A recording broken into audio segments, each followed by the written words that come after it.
From the heart of Europe to the world, this is RTI.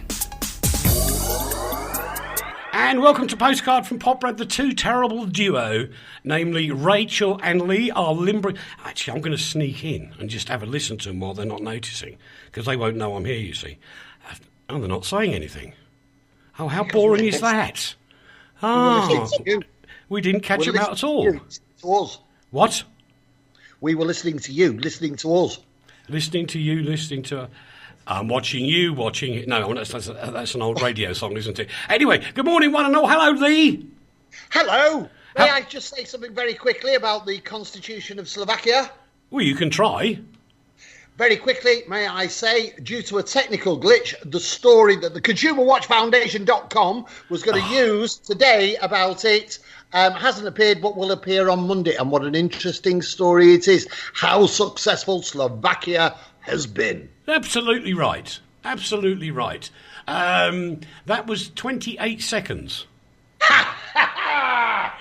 His first plug, 28 seconds, marvellous. Hello, Rach. Hello, how are you? I'm all right. How are you? I'm all right. I'm getting there. I'm up. I'm alive. I have a pulse. No.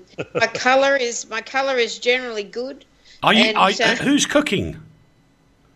Oh, well, me, of course. But... Ah, I see. So you're having proper food again now?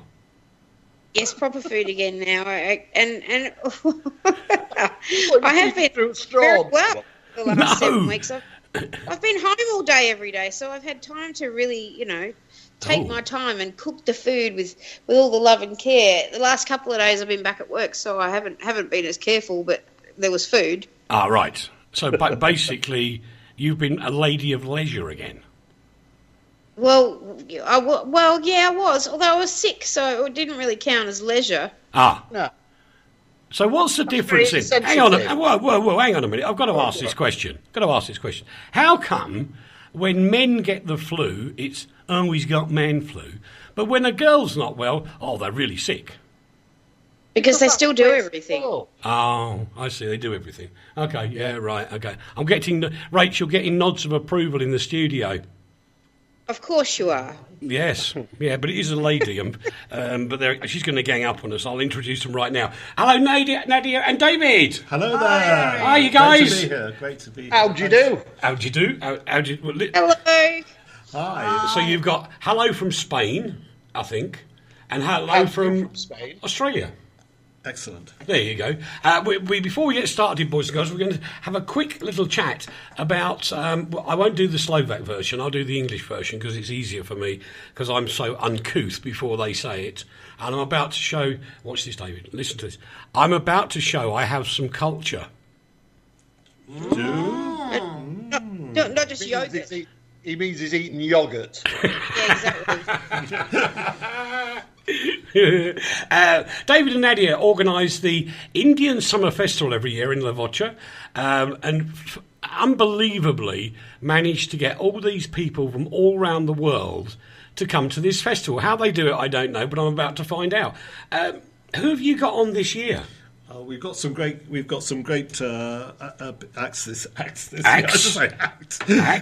got the Vienna Piano Trio from Austria, it's the greatest piano trio in the world. We've got the chamber orchestra, the state chamber orchestra from Žilina, the Slovak Sinfonietta, who are, I think, one of the best chamber orchestras in the world. They're fabulous, conducted by our friend Theodor Kuchar from the States. We've got Carlo Jans, who's a flautist from Luxembourg. We've got the beautiful... Not Luxembourg. From Luxembourg, yeah. We're very European. Yes. We've got the beautiful Katarina Englichova, who is a harpist from Czechoslovakia. Czech Republic. The Czech Republic. I was going to say, where have you been for 20 odd years? Well, it shows how ancient I am. Yes. And we've got the Zemlinsky Quartet from the Czech Republic as well, and our mate Jonathan Powell, amazing piano virtuoso, born in Britain, now lives in Poland, just across the Tatras from here. Yeah. So it's as usual, it's international.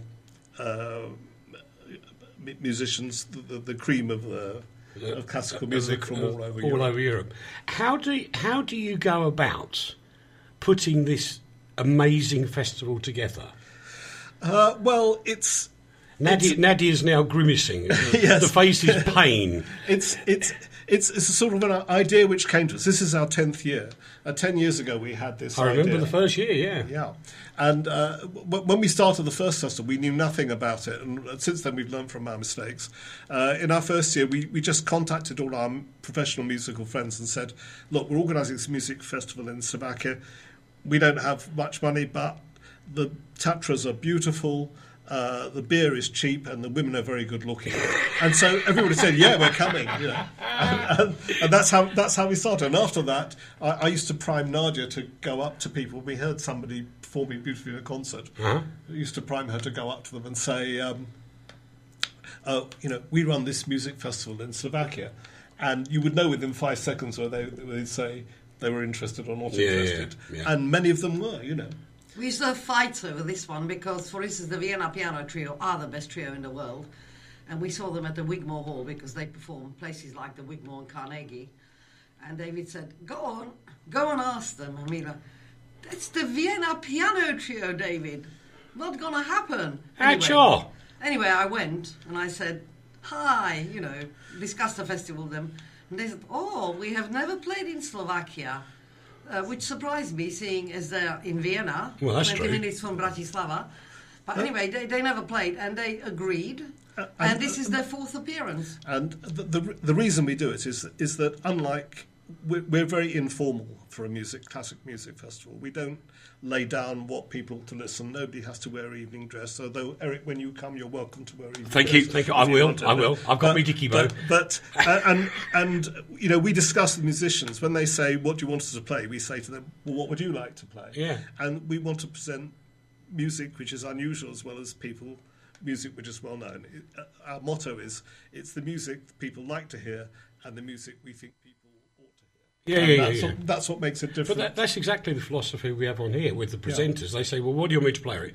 I go, play what you enjoy. Yeah. Because if you enjoy it, it comes across and the audience appreciates it. Yeah. And it really does work. It really does work. So we always have quite unusual music in the festival. Mm-hmm. And for example... So tell me what you mentioned some composers, some artists.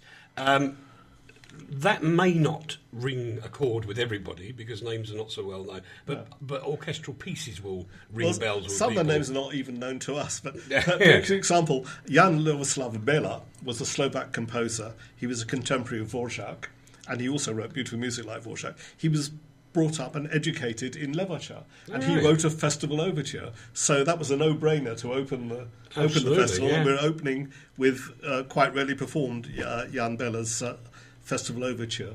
But then we're very lucky to have with us Kaulo Jan's flautist and Katarina Englichova, the harpist. So that gives us a lot of opportunities. We're doing on the first night, which is on the 8th, Friday the 8th, is Mozart's Flute and Harp Concerto with the chamber orchestra. Very well-known piece. And his beautiful piece. And then on the Sunday afternoon, in the town gallery in Levacha, they're going to do a recital just of flute music and harp music, both solo and duet. So that will be, I think, really charming and very exciting to do. And then, because we've got the Zemlinsky Quartet coming with Jan Mach, and they're going to play Brahms's Clarinet Quintet on the Sunday evening, which is Brahms's great masterpiece, his Indian Summer masterpiece. Yes, exactly. Because we've got a string quartet, a clarinet, a flute and a harp all in Levacha at the same time, we have the once-in-a-lifetime opportunity to do on Saturday evening Ravel's Introduction and Allegro for string quartet, flute, clarinet and harp. So we couldn't resist that. That's slightly rare to hear. Yeah. David was very, very excited when he realised we had that combination. That's really unusual. Yeah, you don't hear it very often because you need... And plus we had to get our musicians to agree because they don't know each other. But they were delighted at the opportunity of doing it. Would you like to play this piece with this they all jumped at the opportunity. And they're like, great. Yes, mate. Next time, I should get my dad to come and play. I never thought of that. Yes. Oh, my word. Oh. My dad is one of the finest violinists in Australia, and he even holds an Order of Australia medal for that honour. And he loves getting up and playing weird stuff with people he doesn't know. It's his favourite thing to do. Great. I never thought of that. Yeah, because your dad is a really famous violinist in Australia, isn't he? Ah, He is. There you go. Never had anyone from Australia. Well, Probably couldn't afford the fare, sadly. it's not that bad. It's not that bad. We It's a short hop by You kangaroo. could put him with the baggage, he wouldn't care. we'll continue that conversation outside of the show, I think. But nice idea, Rach. Yeah. Well, Yeah. at least it proves she's listening. Absolutely. That's super. Very good, Rach. Very good I indeed. could come and play mouth organ. Yes, I don't That's think true. we'll go there because you know what? Oh, I've just had the most wicked idea. Yeah. Yeah, Rachel's dad and Jan Talensky both on the fiddle at the same time.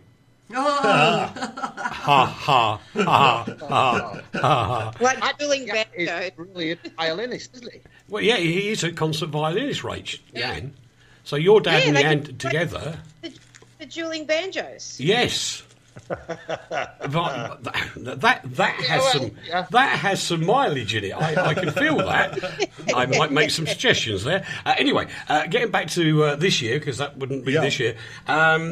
Where do we find out about the festival, David? Well, there's our website, which is www.lblfestival. LBL. Levotské babie leto in Slovak. Yes. So lblfestival.eu. Oh, that's nice. And then you can find us on Facebook, just Levocha Festival, Yeah. or one word on Facebook. And I'll tell you what, if you can't write this down, boys and girls, because you might be driving or whatever, we'll put it on the RTI page for David here. And we'll put the main flyer up for you so people can see it. We'll scan both sides and put it up on there for you as well. No, you're very welcome. And that way round, if you just go, well, as everybody knows, all you got to do on Facebook is just go, you'll like this, you go to the place called Radio. And that is our page, Radio. Well done. Yeah, got in there very quick, that's for sure, many years ago. But if you just go to Radio, or the RTI news group, it'll be on both of those as well for you as well. So you haven't got to worry too much. But again, this isn't a cheap thing to do. There must be lots of people who deserve a little thank you. Well, there are a lot of people who deserve that. First of all, all the people in Levocha and the town of Levocha, because right from the start, they've made available to us the beautiful Congress Hall, the wonderful theatre in Levocha, and they've given us... And it's a beautiful setting as well. It's fabulous. It's like going into the best way I can describe it if you've never been there, it's like going into the courtyard of a castle as you drive in. And it is just fabulous. You're almost going through the gates, aren't you? As you Absolutely. It's a UNESCO World Heritage city. Yes, because exactly. It's beautiful. And very little has changed in a few hundred years. So, so the town has been fantastic. The people are very supportive. When we started, they thought we were crazy, and but now they've come to accept us, I think, as part of the life of the town. We get lots of support from people in the street and things like that. That's lovely. We get tremendous support from the Fond na podporu Umenia, which is Slovak Government Arts Council. That's the cultural part of the section, and, yes. and they're very supportive for us, and other organisations such as the Hudobny Fund in Slovakia, and many patrons and other people who come to the festival and just to support you as well. Support us as well. Because it's not cheap, is it? No. I don't want to know the numbers, but I know it's not cheap. It's not cheap, but the tickets are cheap, and that's largely thanks to the support from the Fond na podporu Romania, because we were able to offer tickets for all these concerts at €4 each. And €4? Yeah, €4. And these are for artists who you might pay €100 or more for to see in London or New York. Rach, hang on just a second. What was you saying, Rach? I said, wow. Yeah, it is, isn't it? It is wow. Yeah. I know. And this year, because our 10th, there are 2 free concerts. There's on Saturday afternoon at 3 in the afternoon at Mokosovce, which is a beautiful castell just outside Spišská Nová Ves. Brilliant young Czech violinist Milan Palo and his wife, accompanied by his wife Katerina Pavlova, are playing a program which is just made to celebrate the 10th anniversary. It has Czech music, Slovak music, which is the music of Eugen Suchon, and English music, which is the sonata of Edward Elgar. So that's you got the Edward Elgar sonata on? Yeah, and so that's a bit of a no-brainer. So that's a free concert on the Saturday afternoon. Then on the Monday afternoon in Levercher is a recital by Jonathan Powell, and Jonathan's recitals are always knockouts. And this is a typical Jonathan programme. It starts with Beethoven, and it has Liszt's piano sonata, and it ends with music by Stravinsky and Stockhausen. So you have it's really thumping out, isn't it? Absolutely. You've got a complete conspectus of piano virtuoso music from the beginning of the 19th century to the 20th century, to the end of the 20th century. And that will be sensational. That, again, is free. That's at 3 o'clock. That's free? That's a freebie. 3 o'clock. Good Lord. We have to have Jonathan every year because we've had him since the beginning of the festival, when he came somewhat unexpectedly, substituting for someone else. And the Leverchans have fallen in love with him because he plays only difficult stuff. All right. And so the Leverchans kind of come in. Basically, his concerts are always full because they've taken him to their hearts. Last year, I saw 2 nuns in the audience, and I said, "Good evening, sisters. I'm so pleased to see you." And they looked at me, said, "We have come to hear our Jonathan." Our Jonathan? Our Jonathan. Oh, very nice. That's very cool indeed. Can you repeat those addresses for people, David? Okay. Well, the most of the concerts take place in Levercher, in the concert hall or the theatre, which is in the town square. On Sunday afternoon, the flute and harp recital is at the town gallery, which is in the town square. And the recital on Saturday afternoon at 3 o'clock is at the Manor House at Markusovce in the Dardanelli, which is this spectacular pavilion in the grounds of Markusovce. It's wow. That is wow. Been beautifully restored recently. We just went, had a look around, and said that's a great location, and it will be a great concert. Absolutely. And it's free. Yeah, well, free is even better, isn't it? Absolutely. Can't knock free, that's for sure. When does it start again? The 8th of September through to the 12th of September. That's it. And boys, it's a no-brainer, boys and girls. Just go. Just go. We'd love to see you. Come and say hello to us. We're at all the concerts. Yes. It's all informal, and the music is great. Actually, what you're doing, because it's informal, it's an absolutely great way to get an introduction to classical music without, pardon the pun, the pomp and circumstance that normally goes along with it. And you don't have to, go and hire a tuxedo or whatever else you want to call it, because you can just go in your jeans if you want to. Absolutely. You certainly can. It's very, very friendly. We have it's not, we're not in Salzburg here, so genuinely it's very informal. In Slovakia, concerts tend to be introduced by serious moderators. Yes. There are very often speeches. In our case, I jump onto the platform and shout in Slovak and in English, "Hi, welcome, lovely to see you, enjoy," and go away again. Yeah. So that's how it goes. That is so true. And David does the same thing. I've watched him do it. Yeah. It's just informal. Because when we started, the whole aim of the festival was we had 2 aims. One was to attract visitors to beautiful region of Levercher and the beautiful region of Spiš. Yeah. And the other thing was to plug into the great tradition. Levercher was a great cultural centre throughout all the Middle Ages and down through the 18th century. And so we wanted to tap into that and to restore it, as Slovakia is growing and Levercher is growing, to help to restore Levercher's position and attract. I think that's a wonderful idea. And therefore we wanted to make it accessible also to the Leverchans themselves, the people. Yes, yeah. So it's you could be on minimum wage and afford to go. Hence the payment, the ticket structure is such that it would enable people to come. Yeah, and added to that, if they haven't even got €4, you've got free concerts as well. Absolutely. And we've got a season ticket, which works out ludicrously expensive. Yeah, but you can buy a season ticket for €15. That's for 8 concerts. For 8 concerts for €15. Oh my Lord! So that is pretty darn good. Just contact the Metske Stredisko, which I can't pronounce properly. We'll put all the details up for you, rather than people trying to drive down the road and write them down. Which is don't do it. Whatever you do, don't drive and write, and never never put it on your phone as a text either. That's a disaster area.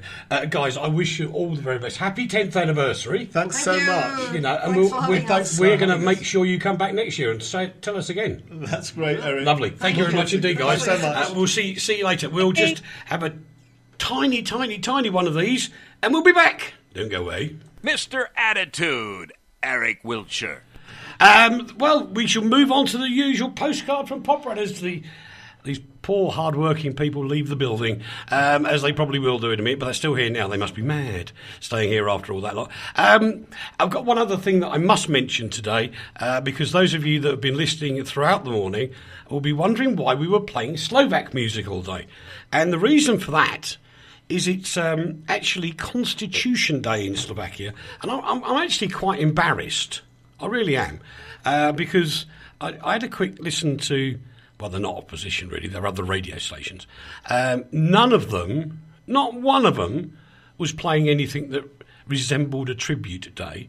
But this morning we spent all morning listening to Slovak music because it's 25 years ago to the day that in 1992 the Constitution of Slovakia was approved and signed in Bratislava, which kind of made the little big country truly alive.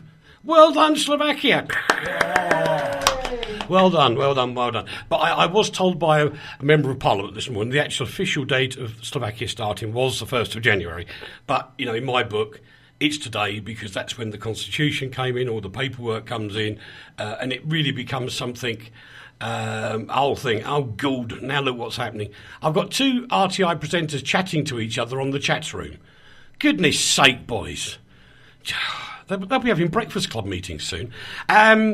We kick off because I'm going to need a lot of help now from both Rach and Leigh.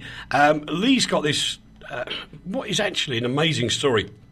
A postman who was in Nagasaki when the horrific bomb was dropped, which actually saved millions of lives, I have to say, has just died at the age of 88, Leigh. Well, yeah, it's a very sad story. He was the iconic figure of the devastation caused by the atomic bomb when it was dropped on Nagasaki. I don't think we could really, you know, there are all sorts of arguments about the good and the bad of what happened. But he was 16 years old, Sumitru Taniguchi, I think is the way it's said. Forgive me if I've got it wrong. And his back was almost completely destroyed in the blast. The burns and the back of his arms and everything became the image of what nuclear war means. And there are certain people in this world who should really be faced with that image at this moment. Anyway, one of them's called Kimmy. And the other one's called Trumpy. Well, and, all right. This man, the heroism of this man to philosophically and psychologically and physically to beat the injuries that he had and became what sometimes is used in a derogatory fashion but can be used in a good fashion. He became an ordinary man. He lived an ordinary life and he became a postman. And he lived his life in that way. He was at one point a front runner for the Nobel Peace Prize. Anyway, he died this week at the age of 88 from Not cancer. bad going. Well done, that man. Tom Hooper. Now again, I have to be honest, boys and girls. He was a horror film director. I know that because it says it in front of me. And it references the Texas Chainsaw Massacre, which is a film I've never watched, never want to watch, and never will watch. You should watch it. Rachel, it's a brilliant film, isn't it? It really is. It was a groundbreaking film. Sorry, Uncle Leigh. Maybe it was. I haven't seen it. I can't do horror films. I really can't. No. Well, very briefly then. It was the Texas Chain Massacre, along with the other films that he made, changed the face of horror films. Horror films are a big genre of filmmaking. There's nothing to be embarrassed about. There's nothing horrific about them. It's a form of storytelling. It's a Victorian form of storytelling. And the Texas Chainsaw Massacre was supposedly based on a true story about Leatherface, a family who lived in the hills of some very daft guy. Leigh, you're losing the battle. Why? Yeah. Rachel says no. I say no. The third is coming along. I've never seen the Chainsaw Massacre either. We'll give it a thumbs down. Yeah, David in the studio is giving it a thumbs down, as is Nadia. You're losing. I don't think I'm losing the battle because certain people have not. No, if you don't like horror films, then that's fine. Yes, we don't like those at all. So I'll tell you what, because we don't like them, we're going to carry on. Melissa Bell. Anyway, he's dead. Tobe Hooper's dead. Well, that's the end of the Chainsaw Massacre then, isn't it? Soul to Soul singer, great band, absolutely brilliant band. Melissa Bell has died, and of course the mother of Alexander Burke. What a band, Soul to Soul in the 80s, brilliant band. Yeah. Yes. Well, they were a pop band. They were an averagely good pop band. It's just very sad. Averagely good. You don't know a good pop band if it smacked you on the nose. You don't like horror films. I don't like schmaltzy pop music. Yeah. So don't it. Yes. Anyway, commiserations to Alexander, and we move on. B1. Yeah. No idea. Do you, Rach? No. Well, she was the last of the big band era singers. And she was there with Ella Fitzgerald, Mildred Bailey and Billie Holiday. She was one of those iconic characters who set the world on fire with big band music. She worked with Larry Clinton, Glenn Miller, Tommy Dorsey, Artie Shaw, Benny Goodman. She even led with Deep Purple at one point, and she's dead now. That's where I remember her from, of course. But I have to read out messages now. See? I've got messages. Oh, heck. Apparently, Leigh has totally lost it. And reference Soul to Soul. Averagely good. It was all right. And then Gaby says, it's okay, Leigh, you can't win them all. Ha, ha, ha, ha, ha, ha, ha. And then Dave's decided it should be a Chainsaw Massacre for Leigh. Lovely, charming man. What a charming man. I think at that very good point, we'll take a break and we'll be back in a couple of seconds, boys and girls. Do not go away, because we're not going away. We're just going to stay here. We're just going to keep an eye on you. From the heart of Europe to the world, this is RTI. This is an appeal that I simply wish I didn't have to make. In this day and age, how is it possible that 1,400 children will die today from dirty water? That children like Elodie have to drink dirty water from rivers and swamps, risking their lives. Right now, you can help save a child's life. Text the word water to 70080 to give WaterAid £3. WaterAid has the expertise to install pipes, pumps and taps that will bring clean water to children at risk. They just need your support. In the next minute, dirty water will kill another child like Elodie. So please, don't wait to save a child's life. Text WATER to 70080 now to give WaterAid £3. Thank you. If your dream holiday is 2 hours from the UK, perfect for children and teenagers, young couples and the older visitor, ideal for the physically active and for those who just want to unwind. Aqua City is the destination for you. Described by the Travel Channel as the place that will soon be on everybody's lips, be ahead of the crowd and the envy of your friends, but still enjoy a home from home. Come to Aqua City Poprad, the world's leading green resort. From the heart of Europe to the world, RTI. That'll be us then. Eric, Rach and Leigh on Postcard from Poprad. And thank you to all for all the comments coming in. There's loads more. Oh, good. I've just looked at the email. Uh-oh. Do you know I haven't done email for weeks? Oh. Yeah. Oh. Dear. Oh dear. I'll try and do something in a minute. Texas is still in the news, obviously.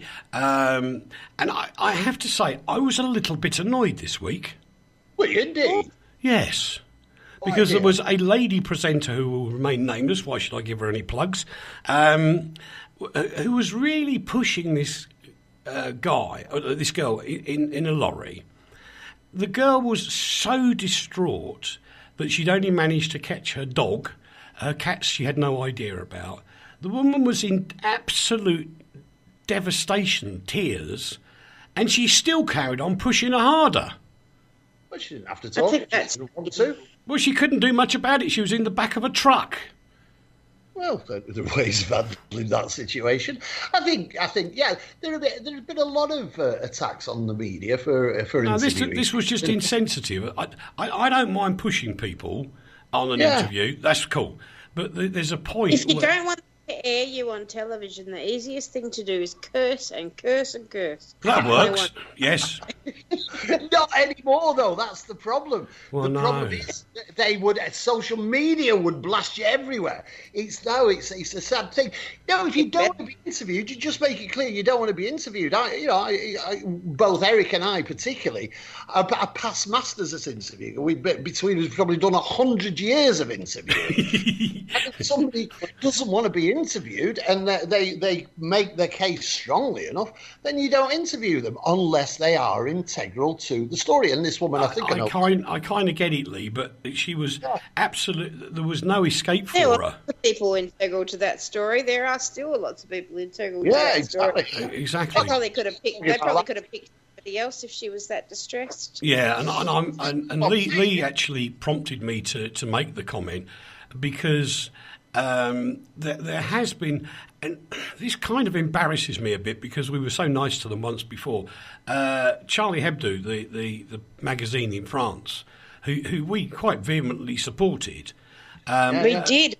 Nasty stuff was going. You know, it really is bonkers.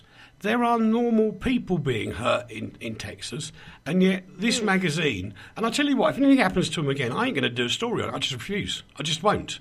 Because allegedly in the magazine it says he drowned all the neo-Nazis of Texas. Yeah. God Unbelievable.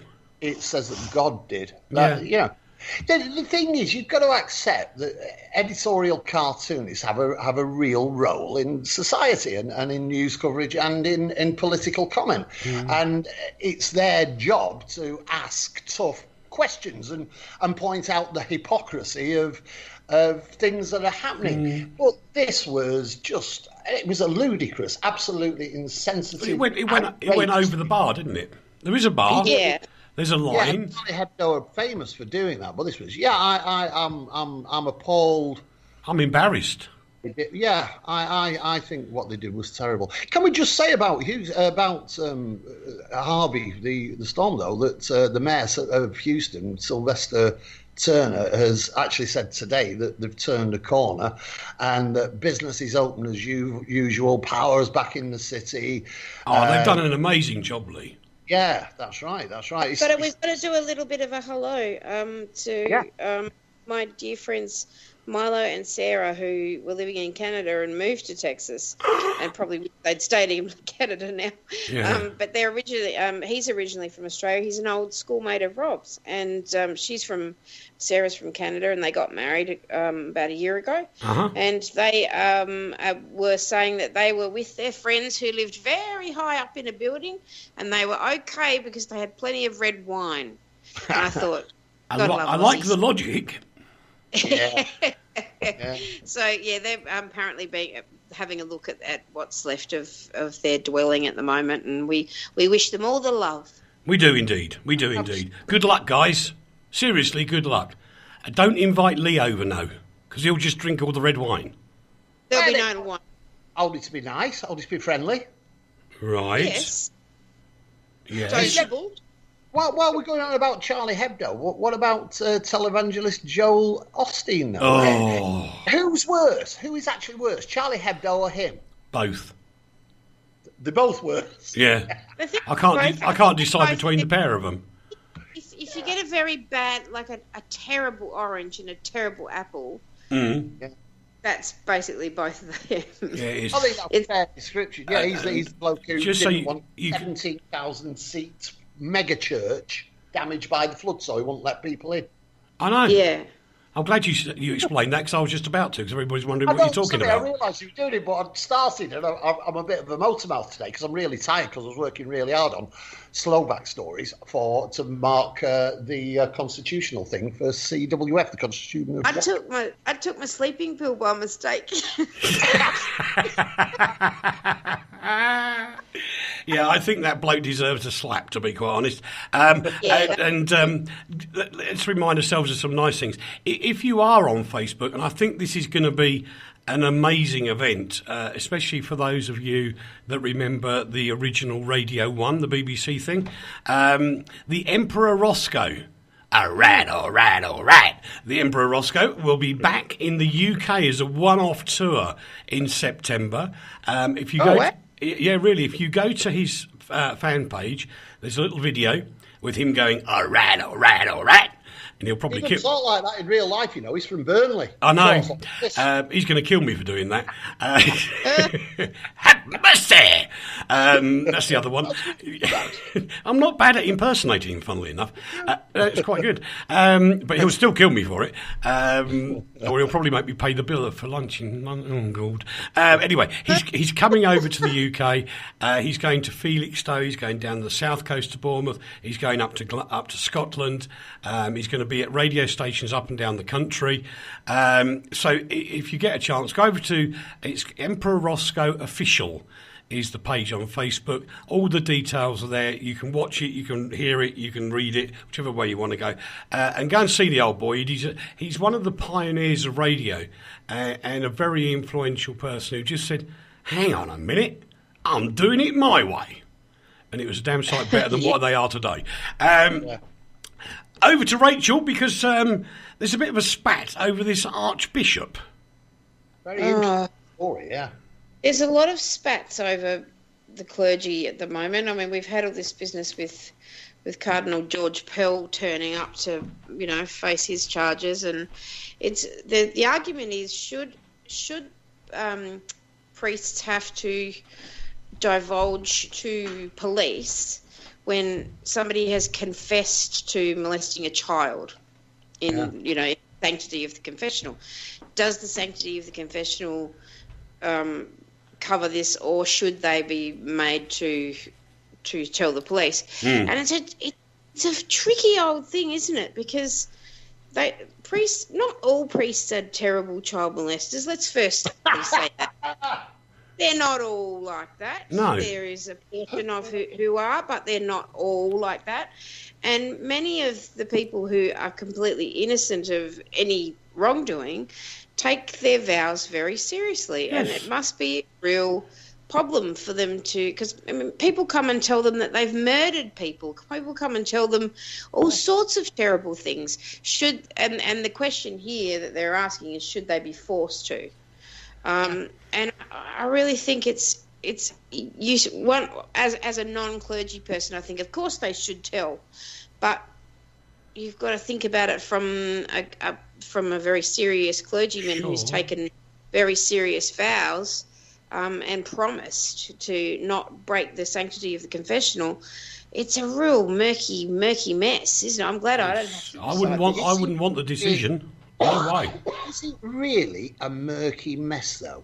Because if you think about it sensibly, if you're a sex offender, you get absolution from God if you believe that's what you will get by going and confessing to your priest, who will then absolve you.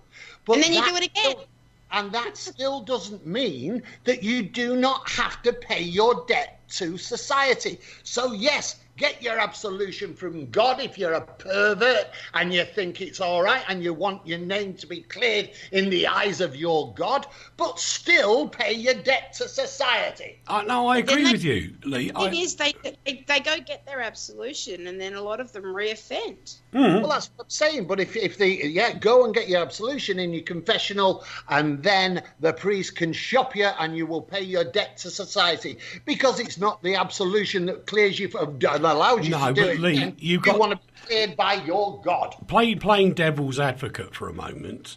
Oh. If it is you have a really genuine priest who believes in his vows completely, he's stuck between a rock and a hard place.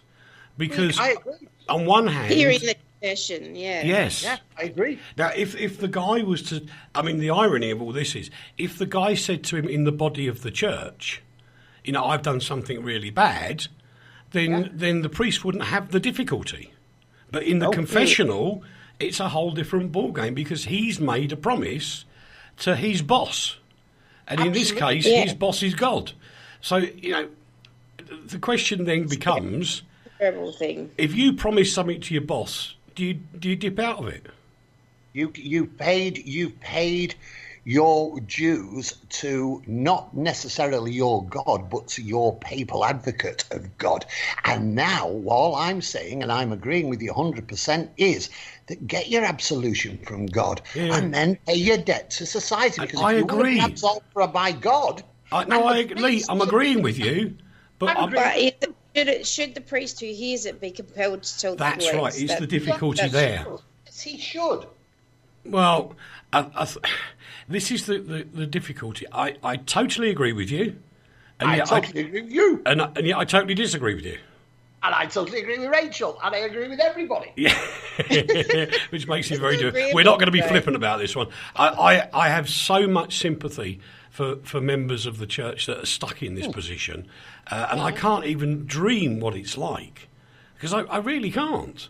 And it is difficult. And I think we have to say, in a lot of cases, yes, that you should advise them, if nothing else, to turn themselves in and get some help. That'd do. That'd do. Then you're not breaking any rules. Try that one. Anyway, we move on because we got so much to get through. A family of a younger, and I'm not going to say yes, but I'll do it later. A girl who's 5 years old. Big argument in the UK about it. She was very distressed after a move from Tower Hamlets, and some people were so racist over this, it was terrible. But by the same token, they were equally right, because this is a young Christian girl, and a devout Christian girl, and she was forced into care with a Muslim family. Now, on the first stance of this, and at least she was somewhere where they took care of her. Yep. On the other side, I get it that, cultures are different and there was a cultural clash. But come on, guys. What do you want first? Do you want the child to be safe?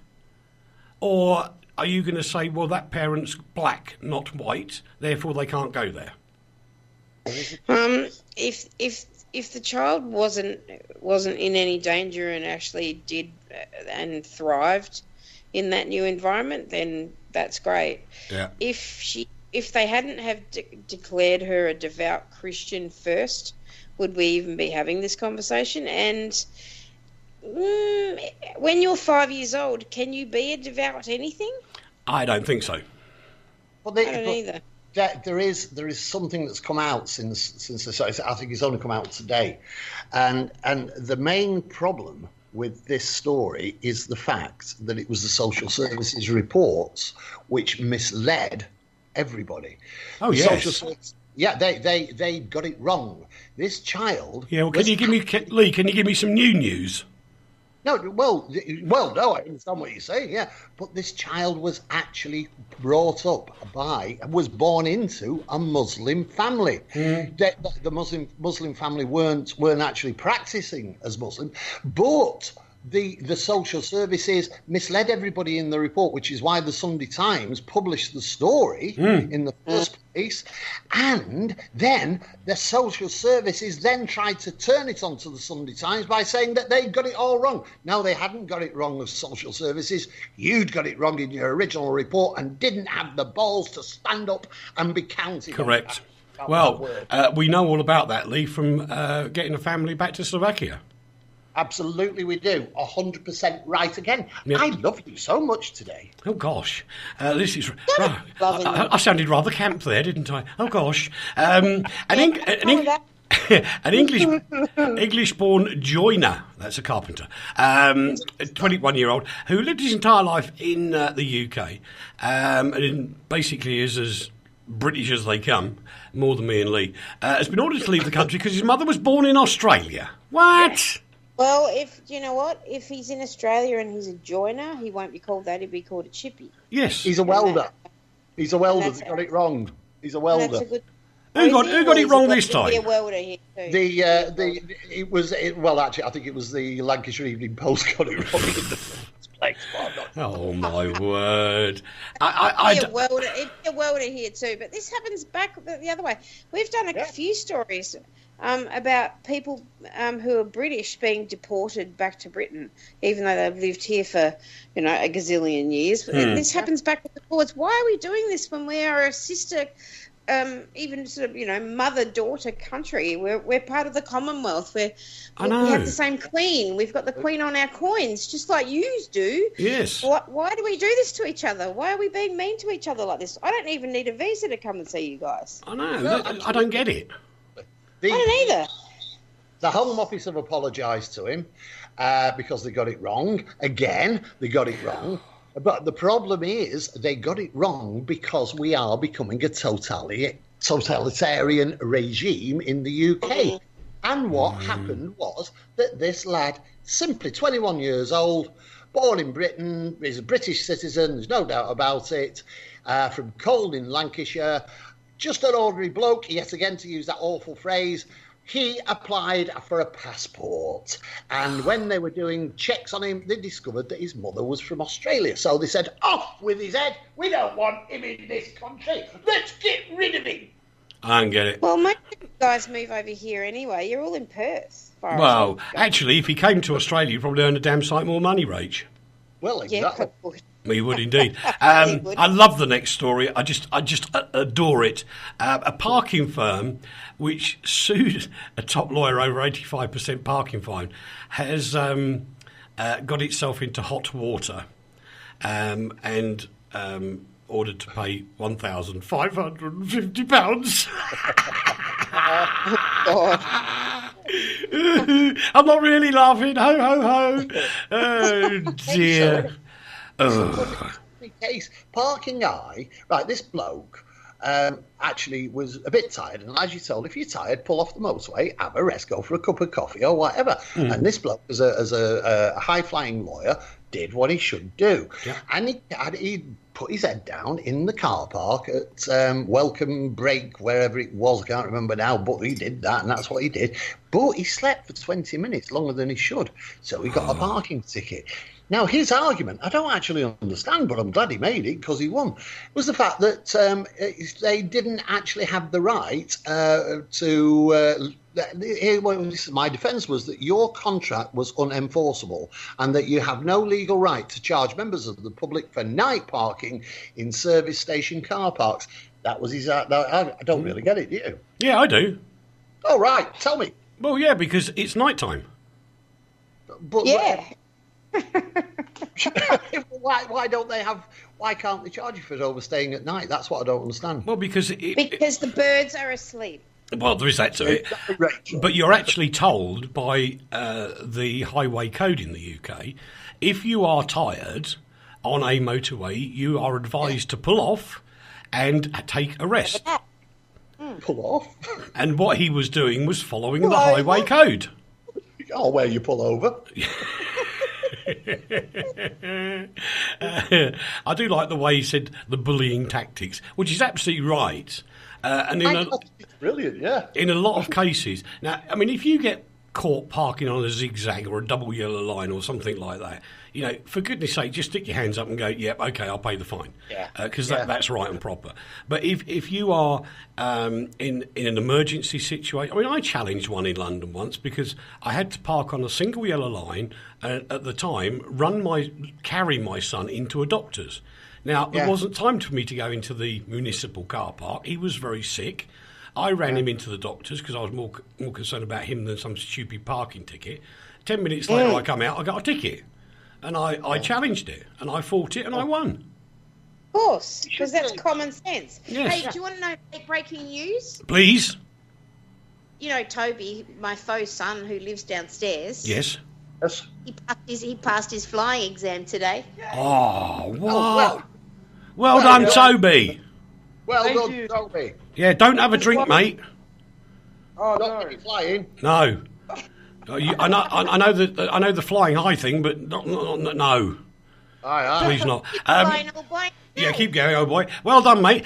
We go on to a story which made me giggle because it's one of Leigh's stories called Hack Warning. And guess what happened to Leigh's Skype this week? It was hacked. It was hacked. Was it? Yes. I didn't know that. I sent you a message saying your Skype has been hacked because you sent me this diatribe link to an advert for flogging stuff, which clearly wasn't you. And my alarm system on the computer went, oh, this is a phishing site. You don't want to go there. It's bad for you. And I sent him a message, boys and girls, going, your Skype has been hacked. And did he take any notice? Because I didn't see it. I never saw the message. Because the reason we didn't get the story on the ConsumerWatchFoundation.com about the Slovak constitution today is because somebody else sent me a message explaining something about why it wouldn't work. And I never got that message either. So I've been hacked. So what do I do? Well, you have to go and salvage your account.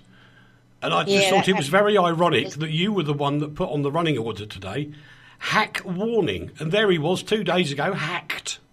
Hacked. Gosh. Yes, a victim. So you're not a very good journalist, Uncle Leigh. You're chastised. I was hacked behind my back. And because I never received your message. Nobody else has written to me. Skype's been working perfectly. No, do you know what? It's probably one of my other accounts because I have a myriad of accounts, don't I? No, it was your other one that you used to use before this one. That's what I mean. So I wouldn't have got that one. Probably not. Because I've never looked at it. No. I'll go and have a look. Thank you. A 3-mile wide asteroid that could end life as we know it, according to all the nutters. Apparently the world's going to end in September. Yep, definitely. Over. All over. Finished. Gone. Kaput. Yes. Dead monkey. And we will, just for anybody's benefit, when the world is blown up that week, on the Friday after that, Postcard from Poprad will be here with Rachel, Leigh and Eric carrying on as normal. Yeah. Yes. It's not going to happen. No. It's like the mine. It's going to happen. It will happen. It will. It may. It won't get this close again to the Earth That's why that nice man's shut his church. Until the year 2500. But let's say that it did come close enough to the Earth. NASA and the United States have got that many missiles to shoot at these things. Yeah, they blow it into little bits. Don't have to worry about. Yeah. And all the little bits will get you. No, they won't. They will. No. Amjad's just joined us. Amjad, will you tell Leigh he's a wally? Well, the reason why it won't, Uncle Leigh, is because it's so far away from us that by the time the pieces get into our atmosphere, they'll just burn up. It's only 4.4 million miles. That's 7 million kilometres. That's not very far. I walked that far yesterday. Yeah, our atmosphere is a lot closer. So when I'm the science guru, you must listen. Now, when these come closer... Hang on a minute, Rach, we'll now do it properly. And now, over to our science correspondent, Rachel. Brunsden. If the pieces of asteroid come close enough to our atmosphere, they will actually get burnt up as they enter the atmosphere, because by the time they get to us, they'll be so little, they'll be burnt up by by our own atmosphere, or the missiles will blow them to bits, which is not likely. There's a big bit left, though. What if it's a big bit? Rach, what happens is I'm doing a plug for tourism here, or as in 1890 something, an asteroid hit what is now Slovakia, out on the east side of it, and it went so far down that it actually penetrated an underground lake. And now it's a natural spring caused by an asteroid. And now it's a tourist attraction. And it's in a place called Boing Boing. Oh, God. Cannabis smokers walk differently, apparently. People who use marijuana tend to move their shoulders less, their elbows more, as they walk. Smoking cannabis appears subtly to change the way people work and talk. They get tired so quickly. That's because they're not walking at all. They're bent over, laughing their heads off, or searching for a bag of Doritos. Bennett. You're back. And do you know what makes it worse, Rach?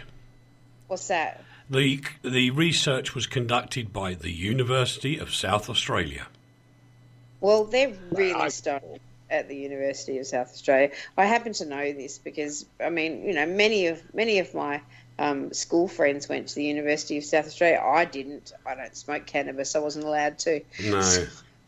So basically what you're saying is a report from a bunch of stoned people says that when you're stoned, you walk different. You do walk different. It's really funny. What? You're searching for Doritos. You're searching for a Kit Kat. You're searching. You're bent over, laughing for something that you just saw on the ground, like an empty bag of Doritos. And you can't when you say that. Don't laugh. Oh, we move on. I've got some messages on the chat room I'm just not reading out. Anyway, I carry on. So we've just got time for maybe one more story, and I just love this one. Can you imagine? There you are. You've got.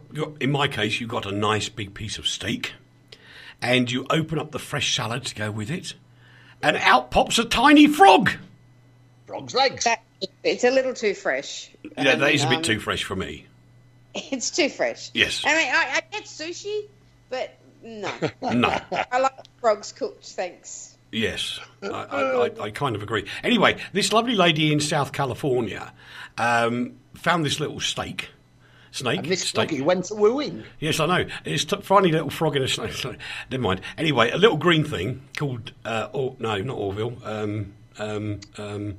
Don't help it. Miss Piggy and Kermit. Thank you. Kermit, my love, when do I get to sing? That's the one. Anyway, Kermit jumps out of the little bag, and she rinsed it off carefully. It was still alive, and so she's kept it as a little pet and made it grow. But they had to give it mouth-to-mouth resuscitation because it was like it was nearly dead. So they did a little bit of that RPS or whatever it's called, where you go tap, tap, tap, tap, tap. CPR. Yeah, RUE stuff. Yeah, that's it. And that's it. And they brought it back to life. Oh. Isn't that lovely? So basically, Leigh's just DC, not AC then. I'm AC/DC, so Rachel was standing up and got that. Leigh was sitting down and it went straight over his head. Never mind, eh? It's fucking funny. It's time for What's On at the Weekend, our new feature on Postcard from Poprad. What's Rach doing? Well, it's the first day of spring here in Australia. And the springy sprung. Spring has sprung, so Rachel's going to do what she enjoys the most, and that is absolutely scrubbing the house from top to bottom. And I say that with absolute sincerity. It's my favourite thing to do is clean. So I'm going to clean the house from top to bottom. And even Gordy, the lovely Gordy's going for his lovely spa day. No. It's not that you love cleaning. It just means you can play with a vacuum cleaner all day. Well, that's hardly the point, but yes. That's this is our vacuum cleaner junkie. It's the way she gets high looking at vacuum. Take her into a shop. Honestly, it's worse than somebody taking drugs. Into a shop, sees vacuum cleaners. Never mind cannabis, University of South Australia. Let's do a study on vacuum cleaners and their addiction. Yeah, absolutely.